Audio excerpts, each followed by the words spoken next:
when coins were just a dream, the empty pockets of a new world. Ah, my boy, back in those early days, when the ships first kissed the cold shores of the New World, the settlers had more dreams than coins in their pockets. They came chasing fortune, but what they found was mud, hunger, and an untamed land that didn't care one bit for English silver or Spanish gold. You see, across those thick forests and rocky fields, money meant nothing. You couldn't eat a coin, nor could you build a shelter with one. The only thing that had real worth was survival. A loaf of bread, a sharp axe, a sturdy pair of boots. When the first colonists stepped off those wooden ships, they brought fine clothes, polished shoes, even delicate teacups, but soon realized none of it could buy them food from the wilderness. There were no banks, no markets, not even a single coin minted in America yet. It was a world where money hadn't been born. So, when they traded, it wasn't for profit, it was for life.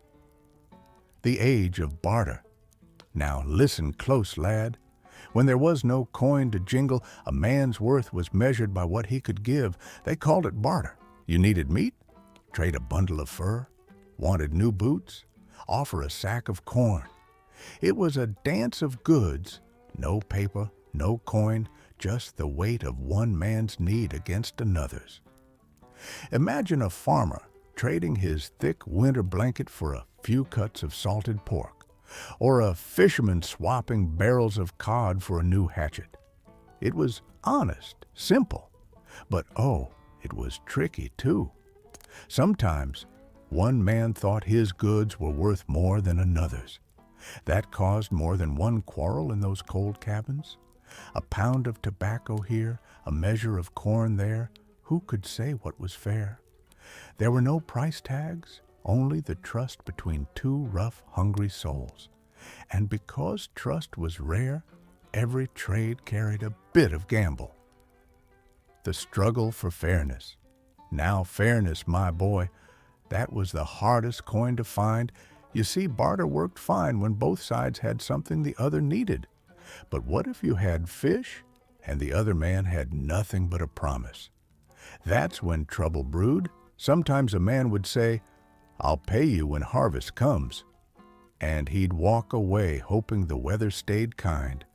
But if the crops failed, well, debts vanished with the rain. The settlers soon realized they needed something more reliable, a way to measure value that didn't rot, spoil, or depend on someone's word. Something solid, something that could stand for trust itself. But that dream was still far ahead. For now, a man's handshake was his bank, and his word was his credit. Barter in daily life. Each colony had its own rhythm of trade. In Virginia, furs and corn passed from hand to hand. In New England, codfish and lumber built fortunes. Even candles and nails were worth their weight in survival. Let me tell you a scene. A woman walks to her neighbor's door holding a jar of honey. In return, she asks for a spool of thread to mend her children's clothes. No papers signed, no coins exchanged, just two hearts surviving together in a raw new world. The blacksmith took grain for horseshoes. The tailor accepted wool for his work. Even the preacher might be paid with bread or firewood. That was the economy, my boy, built not on greed, but on need. The seeds of a new system. But deep down, people started to dream of something better. Barter worked, but it was slow, uneven, and fragile. The settlers began to whisper about a kind of trade that could last, something everyone would trust. When word spread that certain goods, like tobacco, beaver pelts, or wampum beads, were becoming universally desired, folks started treating them like money. Those small steps, my boy, were the first roots of a great tree, the American currency. They didn't know it yet, But the system of trade they built with their hands and hearts would one day grow into the mighty economy we know today. So, when you hear of dollars and coins and paper bills, remember, it all began with barter by the firelight, with settlers who traded bread for hope, furs for survival, and faith for tomorrow. Before there was a dollar, before there was even the thought of one, there was only trust and the will to endure. That, my boy, was the first economy of America, the leaf that bought a nation. When a leaf became money. Now listen here, my boy. There was a time when the settlers found their gold not in the ground, but growing tall and green under the sun. That gold was tobacco. It started in the rich soil of Virginia, a plant the native people already knew well. When the colonists learned to grow it, they saw how the old world hungered for it. Europe couldn't get enough of that fragrant smoke, so the colonists began to grow it by the acre, by the mile. But there was something strange about this plant. It did more than fill pipes. It began to buy things. A man could trade a bundle of tobacco for boots, a barrel of it for land, and a whole crop for a year's worth of supplies. There were no banks, no minted coins, but a leaf could now buy a life. And in that moment, America's first currency was born, soft, fragile, and green. Tobacco became the measure of worth. You see, lad, when something grows valuable enough, it becomes more than a crop. It becomes the standard. Soon, every deal in Virginia was counted in pounds of tobacco. A horse might cost 4,000 pounds, a house 10,000. Even a pastor's salary was measured not in coins, but in leaves. Men started keeping their harvests in warehouses, each leaf inspected, graded, and weighed. A farmer's wealth wasn't hanging from a coin pouch anymore.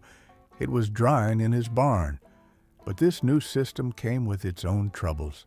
Some leaves were poor quality, torn or spoiled. Others were fine and fragrant, worth far more. That made every trade a careful game. Who could tell good tobacco from bad? A man's fortune depended on the eye of another, and yet this leaf held the colonies together, green threads binding a young economy that had no metal to its name. The tobacco notes, America's first paper promise. Now this part, my boy, is where it gets mighty interesting. You see, carrying tobacco everywhere wasn't easy. It was bulky, heavy, and fragile. So the planters and merchants began to issue tobacco notes, paper slips that promised a certain amount of tobacco stored in a warehouse. If you owned one, you could use it to buy anything. It was the first American money on paper. Each note had the name of the owner, the amount of tobacco, and the warehouse where it was stored. A man could trade the paper instead of the leaf, and everyone trusted it because they knew the crop was safe behind walls.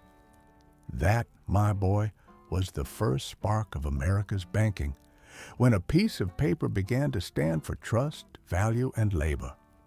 The power and trouble of the leaf. Now don't think it was all smooth sailing.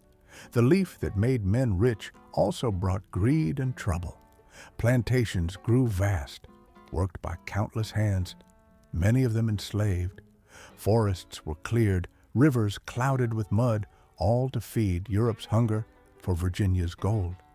When harvests were good, colonies prospered. When they failed, debt and hunger returned. Men began to measure their worth by the size of their fields, and sometimes by the suffering that built them.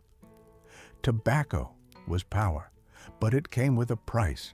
It ruled Virginia's life, its politics, its people. For a time, it was Virginia, the legacy of the tobacco dollar. And so, lad, before the shining dollar and glittering coins, America's first wealth was measured in leaves, grown from soil, sweat, and hope. tobacco, taught the colonists the rhythm of trade, the weight of value, and the meaning of trust. They didn't know it then, but those dried leaves were the ancestors of every note and coin that would one day pass through American hands.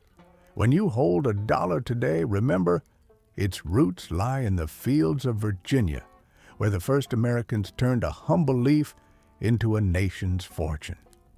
So, my boy, that's how a green leaf became a promise. Before there were banks or dollars, there was tobacco, the crop that bought homes, dreams, and even freedom. A man's wealth once hung drying on strings, whispering in the summer wind, and that whisper, over time, became the song of a nation's economy. Markets of promise and debt. The birth of the market. Now listen close, lad. When the colonies began to grow, the sound of axes in the woods gave way to the hum of trade. From muddy paths and wooden carts rose the first markets, little gatherings where men and women came not for gold, but for exchange and trust. Picture it, a square of dirt in the heart of a new village, stalls made of rough planks, voices calling out, corn for nails, iron for cloth. It was no grand bazaar, no marble hall, but it was the heartbeat of a new land finding its rhythm. These early markets were more than places to buy. They were meeting grounds of survival. A man might leave with a barrel of flour and a new friend, or with a handshake that meant, "I'll pay you next harvest."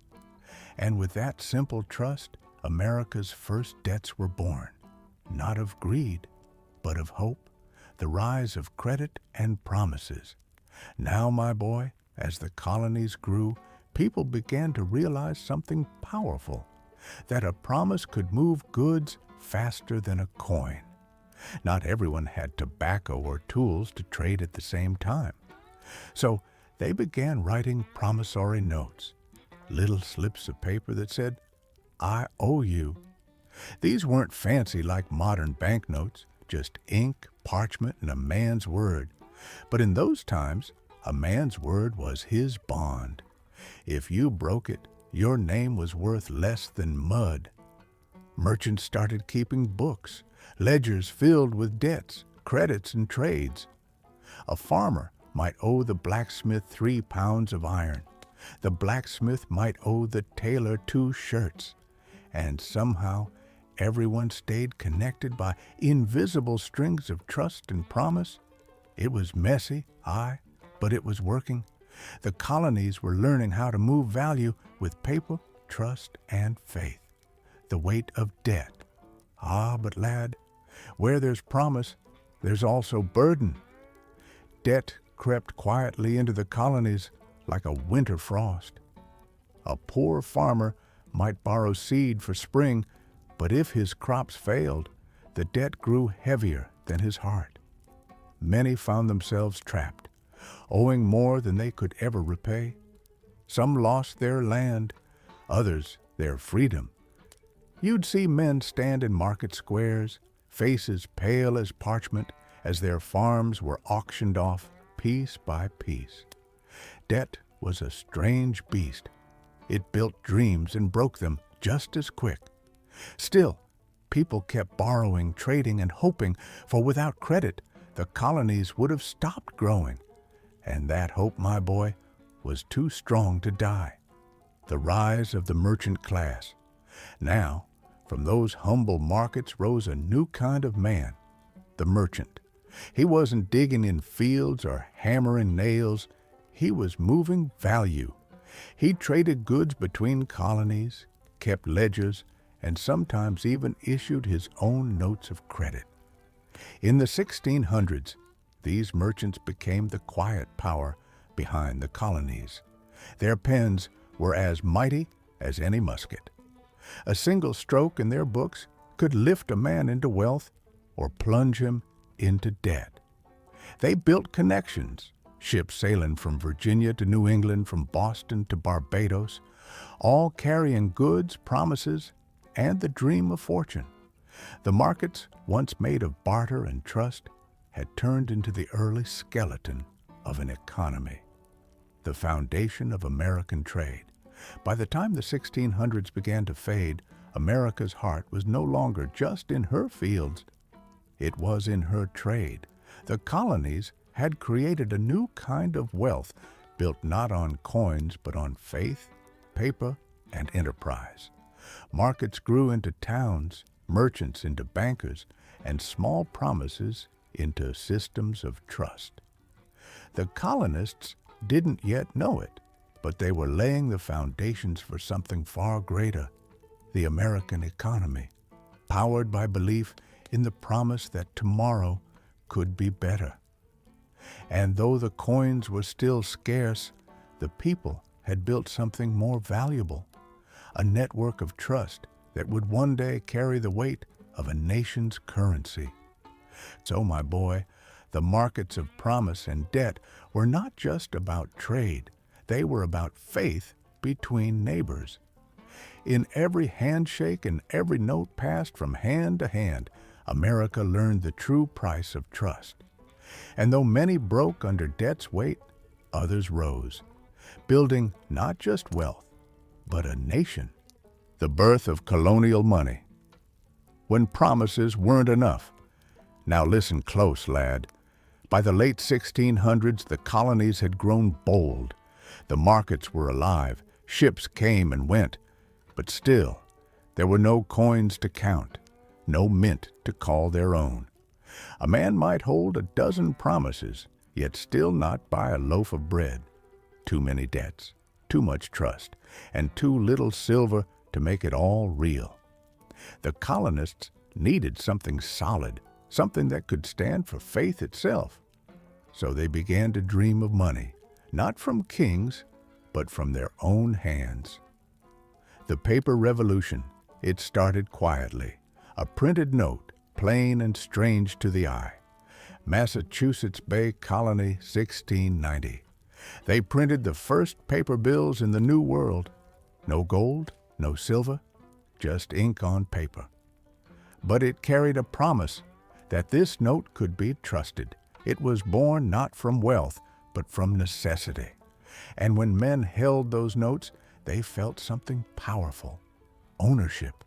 No longer waiting on ships from England or coins from Spain, they had created their own value. A new kind of freedom was stirring in that ink. The seed of a nation's economy. Now, boy, that paper money was more than trade. It was a whisper of independence. Each note said, "We can make our own worth."